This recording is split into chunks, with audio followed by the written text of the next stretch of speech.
श्री अवधूत चिंतन गुरुदेव दत्त.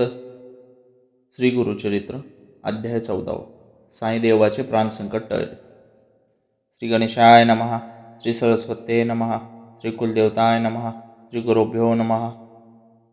शिष्य नामधारक सिद्धमुनींना अगत्यपूर्वक प्रश्न विचारता झाला. त्यास एकाग्रचित्ताने श्रवण करावे. हे योगेश्वरा, हे सिद्धमूर्ती, ज्ञानसागरा, आपला विजय असो.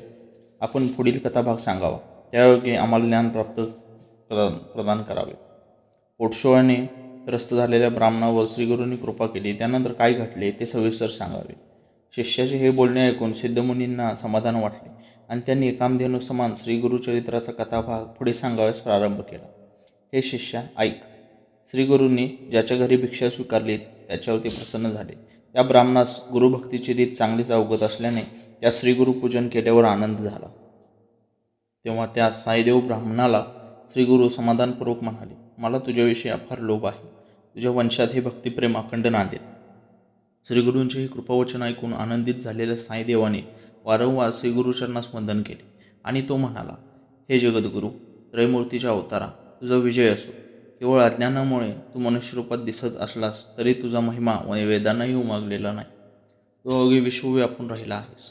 तूच ब्रह्मा, तूच विष्णू आणि तूच शिवशंकर आहेस. भक्तांच्या उद्धारासाठी तू मानवदेह धारण केला आणि अवतरला आहेस. तुझा महिमा वर्णन करण्याचे सामर्थ्य माझ्याकडे नाही. तेव्हा हे कृपासागरा, तुझ्यापाशी मी एक मागणी मागतो, ते तू पूर्ण कर. माझ्या वंशात पुढे सातत्याने तुझीच भक्ती राहावी. पुत्रपौत्रांना हे लोक सौख्य प्राप्त व्हावे आणि त्यांना सद्गती लाभावी, अशी विनंती करून त्याने पुन्हा एकदा विनवणी स्वरूप सांगितले. मी ज्याची चाकरी करतो तो यवन अतिशय क्रूर आहे. तो दरवर्षी ब्राह्मणांचा घात करतो. या खापीस त्याने मला बोलवले आहे. मी त्याच्यापाशी गेलो तर नक्कीच तो माझाही घात करेल. मात्र तुमची भेट झाली त्यामुळे मला अशा प्रकारे मरण येऊ नये असे वाटते. हे ऐकता श्रीगुरूंनी साईदेवाच्या मस्तकावर अत्यंत समाधानाने कृपावरद हस ठेवला आणि त्यास चिंता करू नये असे सांगते झाले. श्रीगुरू म्हणाले, मनात भीती न बाळगता त्या क्रूर यवनाला भेटावयास जावे. तो प्रेमाने तुला पुन्हा आमच्याकडेच पाठवेल. जोवर तू परत येत नाहीस तोवर आम्ही इथेच राहू. तो आल्यानंतर आम्ही इथून निघून जाऊ. तू आमचा अत्यंत प्रिय भक्त होशील. तुझे वंशजही आमच्याच भक्तीत राहतील. तुला सर्व इष्टते प्राप्त होईल आणि तुझा यथायोग्य वंशविस्तार होईल. तुझ्या वंशजांना दीर्घायुष्य व सुखसौख्य लाभेल आणि संतती संपत्तीसह ते सुख प्राप्त करतील. श्रीगुरूंकडून असा वर प्राप्त होताच साईदेव ब्राह्मण यवनाला भेटावयास गेला. यमासारखा भयंकर दिसणारा तो यवन साईदेवाला पाहताच रागाने अग्निज्वालेप्रमाणे लालेलाल झाला.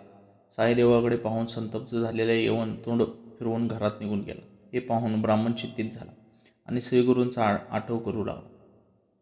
वाळवीला कोप आला तरी ती अग्नीच्या वाटेला जात नाही. मात्र ज्याच्यावर श्रीगुरू कृपा झाली त्याच्यासमोर दुष्ट काय करेल?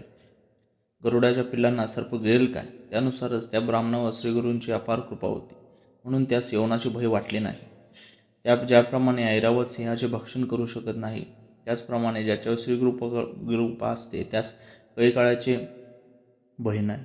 ज्याच्या हृदय श्रीगुरूंचे नित्य स्मरण नांदत असेल त्यास भयाची भीती नाही. ज्याला मरणाची भीती वाटत नाही त्याला अपमृत्यूचे भय ते काय असणार?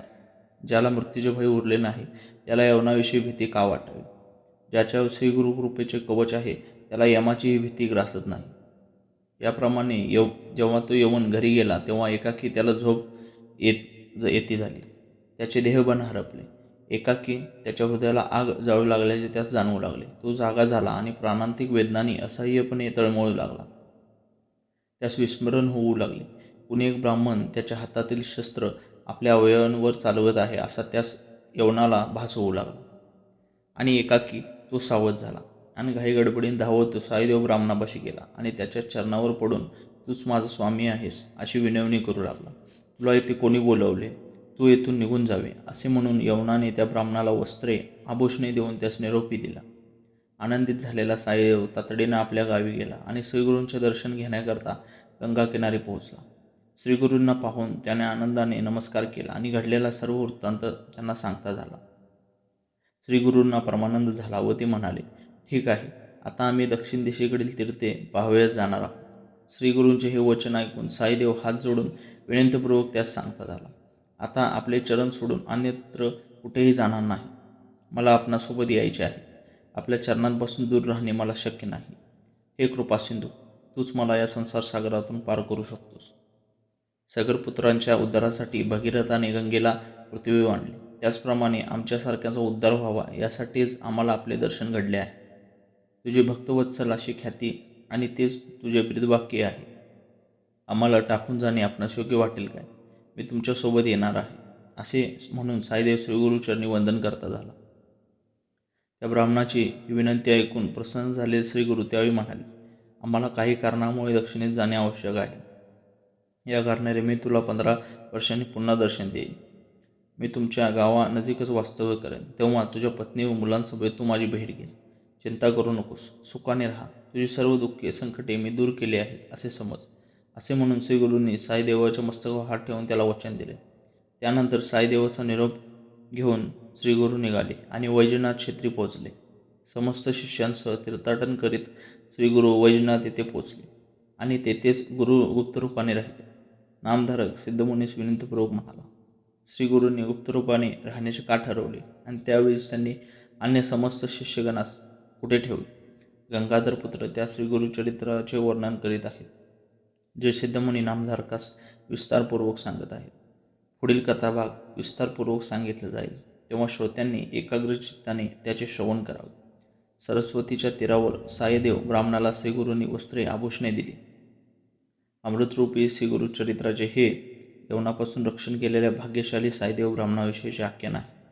अशा रीतीने श्रीगुरुचरित्र अमृत ग्रंथातील परमकल्पतरू कथांमधील श्री नरसिंह सरस्वती उपाख्यानाच्या अनुषंगाने सिद्ध व नामधारक संवादामधून घडणारा दुष्ट यवनास शासन करणारा हा 14वा अध्याय पूर्ण झाला. हा अध्याय श्री गुरु दत्तात्रय चरणी अर्पण करीत आहे. श्री गुरुदेव दत्त. दिगंबरा दिगंबरा श्रीपादवल्लभ दिगंबरा. ओम श्री स्वामी समर्थ.